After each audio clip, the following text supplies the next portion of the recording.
영국의 유명한 작가인 이 셰익스피어의 단편 햄릿에 보시면 주인공 햄릿이 한 유명한 대사가 있습니다. 죽느냐 사느냐 그것이 문제로다.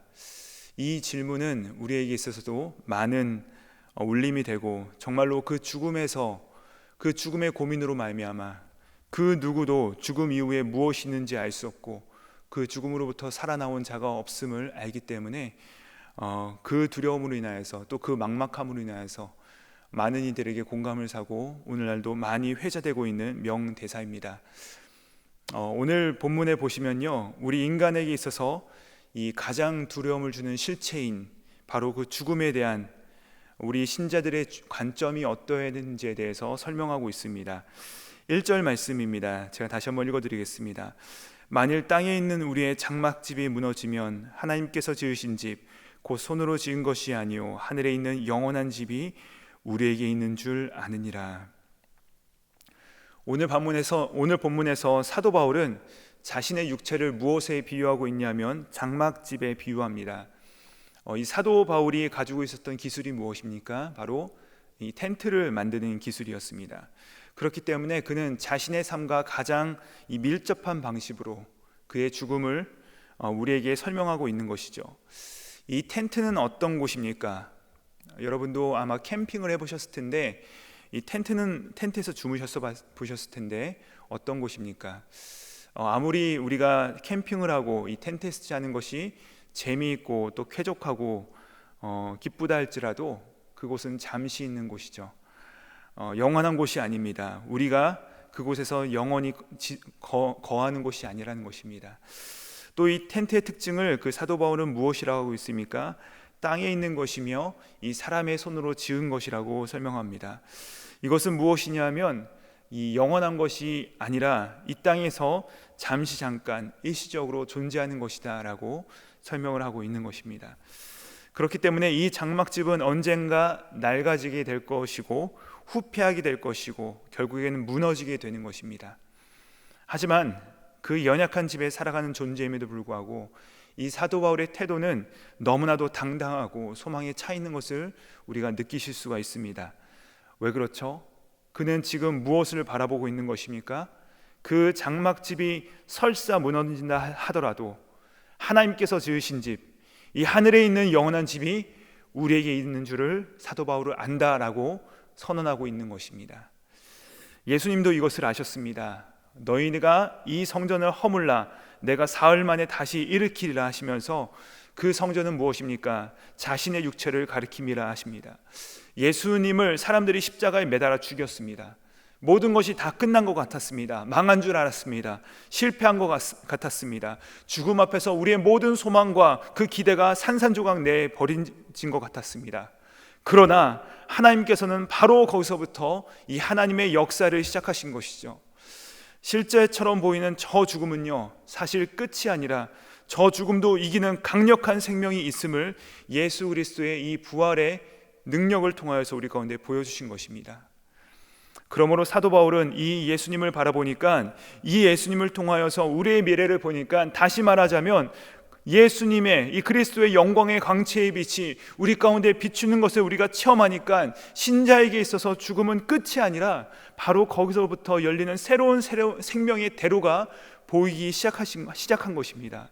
그러므로 이 사도 바울은 이 죽을 것 같은 상황, 이 핍박과 박해, 혹은 우리를 낙심하게 하고 좌절하게 하는 이 안타까운 현실 속에서 우리를 속수무책으로 넘어뜨리는 이 죽음을 맞이하는 상황이 온다 할지라도 그것이 결단코 자신을 거꾸로뜨리지 못하고 넘어뜨리지 못한다라고 선포할 수 있는 것입니다. 그 이유가 무엇이라고요? 네, 어두운데 빛이 있으라 하신 그 하나님의 말씀이 우리의 미래를 밝히 비춰주기 때문이라는 것입니다. 2절 말씀 가운데 함께 살펴보시도록 하겠습니다. 2절 말씀 제가 읽어드리겠습니다. 참으로 우리가 여기 있어 탄식하며 하늘로부터 오는 우리 처소로 덧입기를 간절히 사모하노라. 이 땅에 있는 우리의 육체는요, 한계가 있습니다. 제한적입니다. 어제 새벽에 우리 담임 목사님께서 말씀해 주신 것처럼 우리의 육체는 날마다 후패하고 날마다 부패해가고 낡아갈 뿐이죠. 그뿐 아니라 우리의 육체는 이 원죄성으로 인하여서 온전한 삶, 하나님께서 기뻐하시는 거룩한 삶을 살아가기 어렵습니다. 이처럼 사도 바울은 너무나도 연약하여 마치 질그릇과 같은 자신의 몸을 바라보면서 탄식하면서 무엇을 합니까? 우리의 탄식으로 해서 머물지 않고 더 나아가서 하늘로부터 오는 처소를 덧입기를 간절히 사모한다라고 고백하고 있습니다. 그러므로 여기서 이 사도 바울의 소원은 무엇입니까? 하늘로부터, 하나님께로부터 오는 이 장막집은 우리가 그 미래에 완성되어질 이 주와 같은 형상으로 변화되어질 그 완전한 몸을 입는 것임을 분명합니다. 우리가 죽음 이후에 그와 같은 형상으로 변화될 것은 분명하지만 그와 동시에 그 끝날에 우리가 완성될 것과 동시에 바로 오늘 우리의 왕 되신 예수 그리스도의 성품과 의로움과 그 능력이 날마다 자기에게 부어지기 위해서 그가 기도하고 있는 것입니다. 하늘로부터 오는 처소를 오늘도 내가 덧입기를 소망한다라고 그가 탄식하며 기도하고 있는 것이죠. 우리가 이 연약하고 후패한 몸을 가지고 있지만 저 훗날 우리의 마지막 때에 예수 그리스도의 십자가의 공로로 우리가 다 주님 앞에 서게 될 것임을 확신합니다. 그와 동시에 우리가 오늘 지금 이곳에서 낙심하지 않고 좌절하지 아니하며 실망하지 않을 수 있는 근거가 어디에 있습니까? 아니 도리어 오늘 우리가 여기서 더 당당하게 살아갈 수 있는 힘과 그 능력의 근원이 어디로부터 오는 것입니까?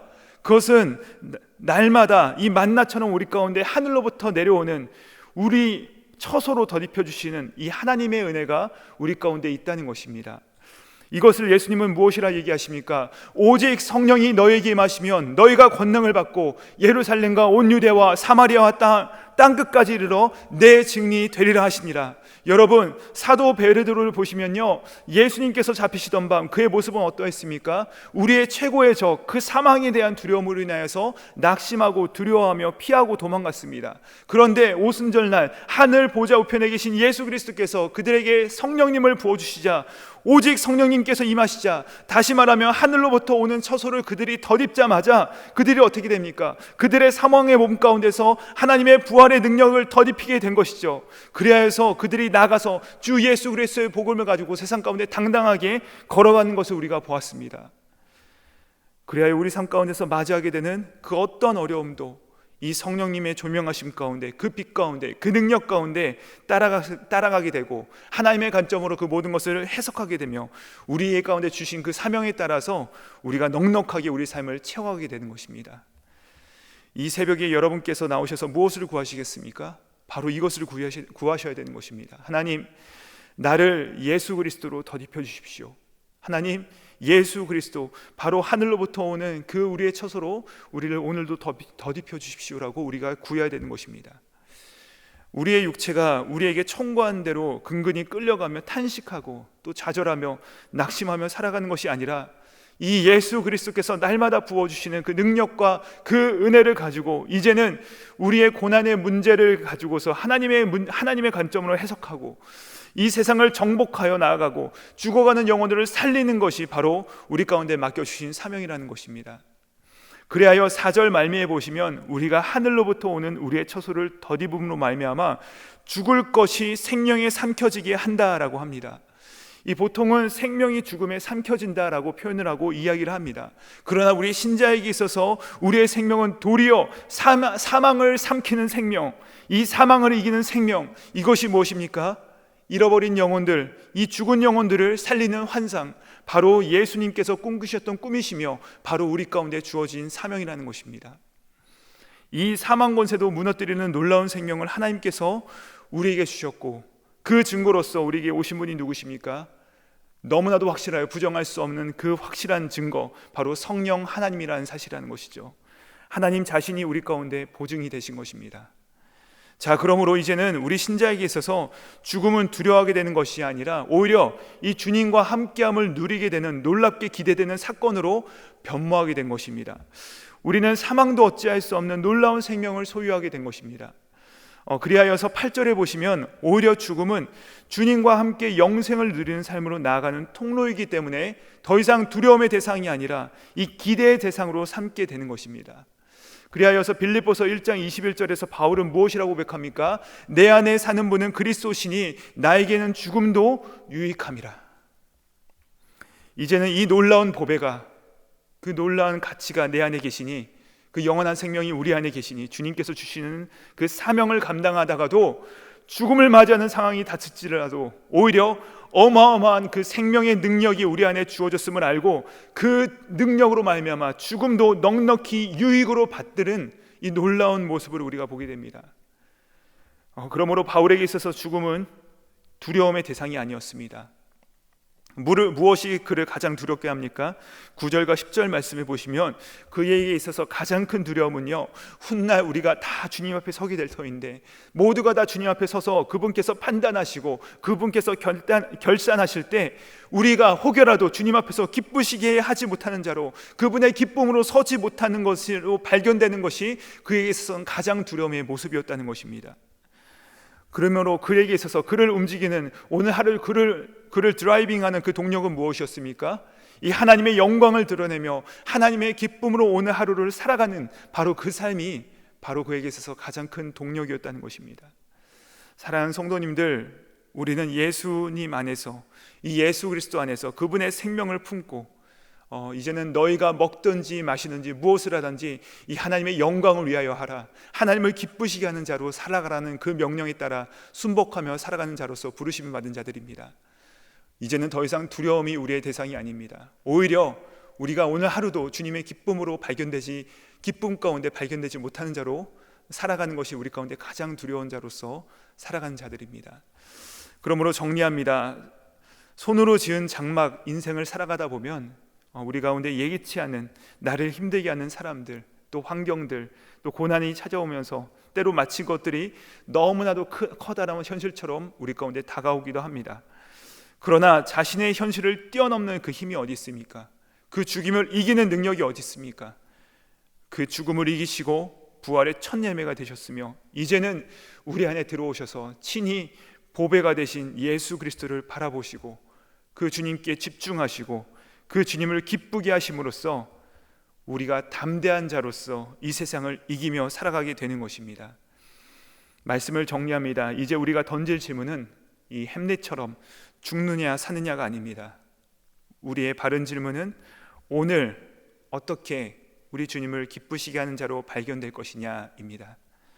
사랑하는 성도님들, 오늘 잠시 이 장막집 인생을 살아가실 때 나를 기쁘게 하는 자가 아닌 우리 주님을 기쁘시게 하는 자로 저 하늘에 있는 그 영원한 처소를 더딥히시기를 사모하시면서 주님 앞에 서시는 인생들 되시기를 주님의 이름으로 축복드립니다. 기도하시겠습니다.